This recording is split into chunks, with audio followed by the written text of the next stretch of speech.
Ce livre-là, il m'a un petit peu fait penser au Sang des innocents de Cosby, parce que les thèmes abordés sont un petit peu les mêmes. Là, c'est un roman social en fait, un roman noir social américain qui parle beaucoup de racisme, du racisme ordinaire, surtout le racisme que quand t'es blanc et tu t'en aperçois pas, mais c'est des petites phrases, c'est des petites choses, c'est des trucs comme ça qui passent presque inaperçus, sauf quand tu es noir et que c'est toi qui le subis à longueur de journée et à longueur d'année.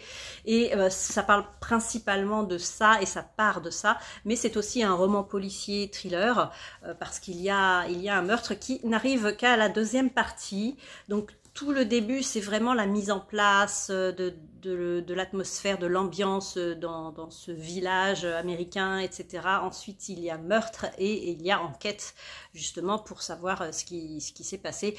Et je ne peux pas vous parler trop de l'enquête parce que, justement, au milieu, il y a une espèce de plot twist qui fait que je ne peux pas vous en parler. Mais voilà, il y a tout cet aspect un peu pesant du racisme ordinaire et qui peut aussi s'appliquer au sexisme ordinaire et au jeunisme ordinaire parce que ça regroupe un petit peu tout ça aussi.